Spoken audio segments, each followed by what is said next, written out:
Assalamualaikum warahmatullahi wabarakatuh.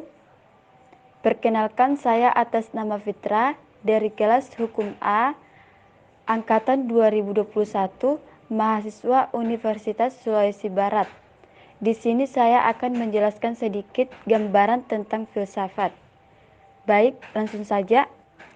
Filsafat yaitu hasil dari tinjauan manusia mengenai dirinya, makna alam dan tujuan hidup dengan menggunakan pikiran serta dibantu rasa dan keyakinan di dalam diri tersebut.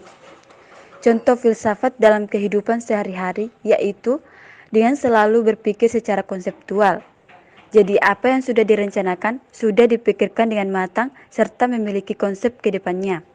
Contohnya, ketika sudah memutuskan untuk kerja di suatu tempat.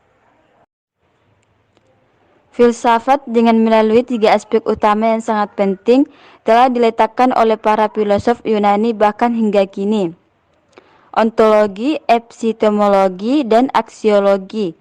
Melengkapi pertanyaan dari apa yang ada di kajian ontologi, kemudian penjelasan tentang pertanyaan dari pertanyaan bagaimana yang ada di kajian epistemologi ini. Lalu kemudian dilengkapi dengan apa yang dikaji dalam aksiologi. Karena aksiologi ini membahas tentang daya manfaat dan daya guna dari bahasan tersebut. Apakah memberi kemanfaatan dan berguna ataukah tidak memberikan manfaat dan tidak berguna. Mazhab dalam pemikiran filsafat umum. Yang pertama, rasionalisme. Rasionalisme muncul pada abad ke-17 dan tokoh yang dikenal dalam mazhab ini adalah René Descartes tahun 1596 sampai 1650 yang memopulerkan ungkapan cogito ergo sum yang berarti aku berpikir maka aku ada. Menurut Descartes, manusia memiliki kebebasan dalam berkehendak. Oleh karena itu, manusia dapat merealisasikan kebebasannya tersebut, dan kebebasanlah yang merupakan ciri khas kesadaran manusia yang berpikir. Metode deduktif menjadi metode yang populer dalam mazhab ini.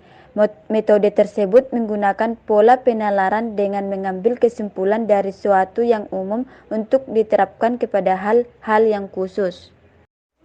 Yang kedua, empirisme. Tokoh yang terkenal dalam mazhab ini adalah Thomas Hobbes tahun 1588 sampai 1679 dan John Locke tahun 1632 sampai 1704. Menurut kedua tokoh ini, pengalaman adalah awal dari semua pengetahuan dan dapat memberikan kepastian. Pengalaman ini bisa berupa pengalaman lahiriah maupun batin yang keduanya saling berhubungan. Pengalaman lahiriah menghasilkan gejala-gejala psikis yang harus ditanggapi oleh pengalaman batinia. Yang ketiga, positivisme. Positivisme yaitu mazhab yang menekankan pemikiran pada apa yang telah diketahui, yang faktual, nyata, dan apa adanya. Positivis mengandalkan pada pengalaman individu yang tampak dan dirasakan dengan panca indera, sehingga segala sesuatunya yang bersifat abstrak atau metafisik tidak diakui.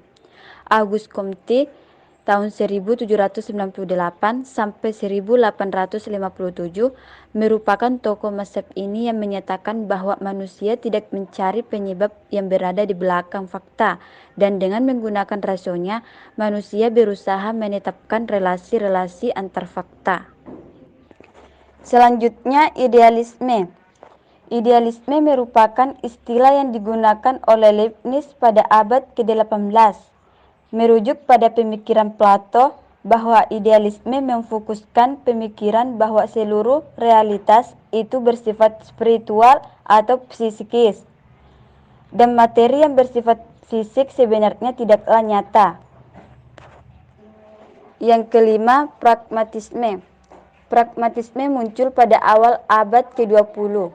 Mazhab ini menegaskan bahwa segala sesuatunya haruslah bernilai benar apabila membawa manfaat secara praktis bagi manusia.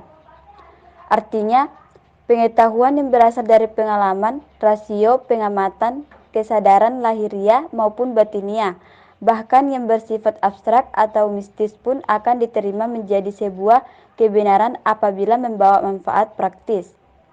John Dewey pada tahun 1859 sampai 1852 merupakan tokoh dalam mazhab ini yang berpendapat bahwa filsafat tidak boleh hanya mengandalkan pemikiran metafisis yang tidak bermanfaat praktis bagi manusia, melainkan harus berpijak pada pengalaman yang diolah secara aktif, kritis, dan memberikan pengarahan bagi perbuatan manusia dalam kehidupan nyata. Yang keenam, fenomenologi. Fenomenologi yaitu mazhab yang bersandar pada kemunculan fenomena-fenomena baik yang nyata maupun semu. Fenomena tidak hanya bisa dirasakan oleh indera, juga dapat digapai tanpa menggunakan indera.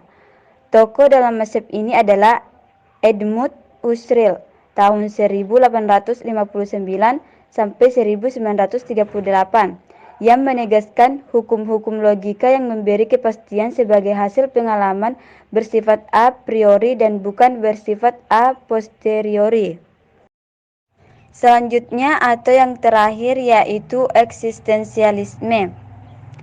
Eksistensialisme dipelopori oleh Jean-Paul Sartre tahun 1905 sampai 1980 yang mengembangkan pemikiran bahwa filsafat berpangkal dari realitas yang ada dan manusia itu memiliki hubungan dengan keberadaannya dan bertanggung jawab atas keberadaan tersebut. Mazhab ini menekankan pada bagaimana cara manusia berada di dunia yang berbeda dengan benda-benda atau objek lainnya. Dengan kata lain, eksistensialisme menegaskan tentang bagaimana cara manusia bereksistensi dan bukan sekedar hanya berada sebagaimana benda-benda lainnya.